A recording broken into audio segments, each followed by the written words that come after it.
Halo anak-anak, Assalamualaikum warahmatullahi wabarakatuh. Berjumpa kembali di mata pelajaran Aswaja Ahlussunnah wal Jamaah.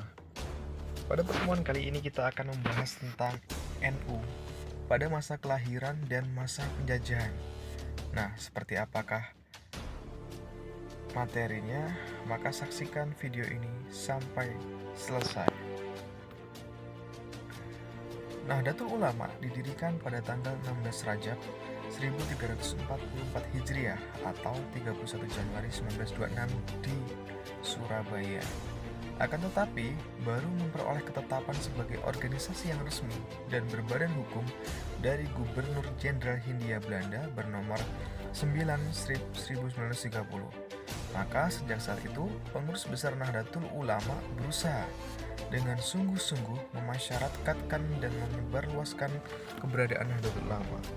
Untuk keperluan tersebut dibentuklah yang namanya Lajnah Nasihin, yaitu sebuah komisi yang bertugas mensosialisasikan dan membentuk cabang-cabang Nahdlatul Ulama. Selanjutnya dengan kerja keras, dalam waktu yang tidak begitu lama, hampir di seluruh pulau Jawa sudah terbentuk cabang Nahdlatul Ulama. Bahkan ketika Belanda menyerah kalah kepada Jepang, Nahdlatul Ulama sudah memiliki cabang 120 di Jawa dan Kalimantan. Pada tahun 1935, sebagai Jami'iyah Diniyah Islamiyah, Nahdlatul Ulama membuat kegiatan ekonomi, yaitu Mabdi Khair Ummah, sehingga gerakan ini diarahkan pada semangat tolong-menolong dalam bidang ekonomi dan meningkatkan pendidikan moral yang bertumpu pada 3 prinsip. Yang pertama, as-siddiq, yaitu kejujuran. Kedua, al-amanah, yaitu dapat dipercaya. Dan yang ketiga, at-ta'awun, yaitu tolong-menolong. Dan tentunya tolong-menolong di sini adalah tolong-menolong dalam kebaikan, bukan sebaliknya. Selanjutnya, sebagai organisasi, Nahdlatul Ulama mengambil sikap tegas terhadap kolonial, terhadap penjajahan. NU menolak mentah-mentah campur tangan kolonial Belanda dalam hal agama. NU juga menolak ketika pemerintah mengambilkan hukum warisan dari wewenang pengadilan agama dan mengembalikan kepada hukum adat. NU juga tidak setuju dengan rencana undang-undang perkawinan yang dibuat oleh pemerintah kolonial. Nah, ketidakpuasan NU kepada kolonial menyebabkan NU mendekat pada pembaharuan. Pada tahun 1935, Kiai Haji Hasyim Asy'ari selaku pendiri Nahdlatul Ulama mengajak seluruh umat untuk bersatu dan menganjurkan perilaku moderat. Beliau menganjurkan agar ada toleransi antara kaum pembaharuan dan kaum tradisional.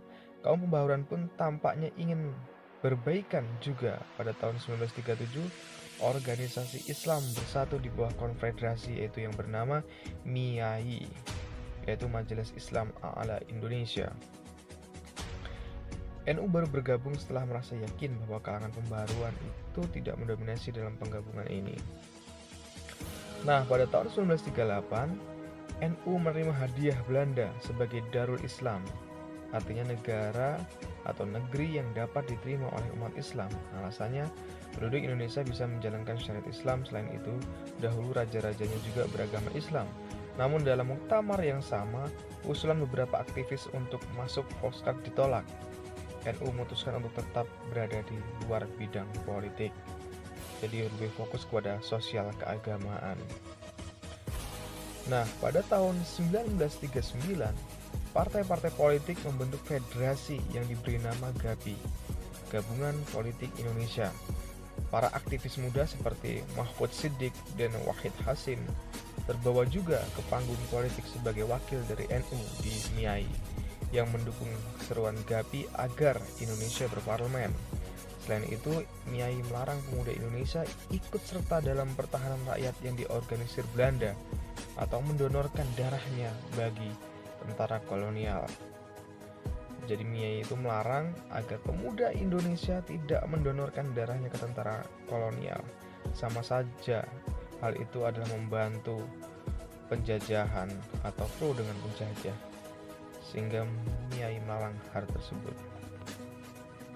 Nah, demikianlah singkat tentang NU pada masa penjajahan dan masa kelahirannya, di awal-awal kelahirannya, dan nanti puncaknya NU melakukan resolusi jihad pada 22 Oktober 1945.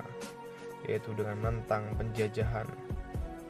Dan akhirnya terjadi yang namanya Perang Surabaya, dan akhirnya diperingati sebagai Hari Pahlawan pada 10 November 1945. Terima kasih. Jangan lupa jaga kesehatan dan jangan lupa selalu bersolawat agar hidup kita menjadi tenang dan tentram. Billahi taufiq wal hidayah. Assalamualaikum warahmatullahi wabarakatuh.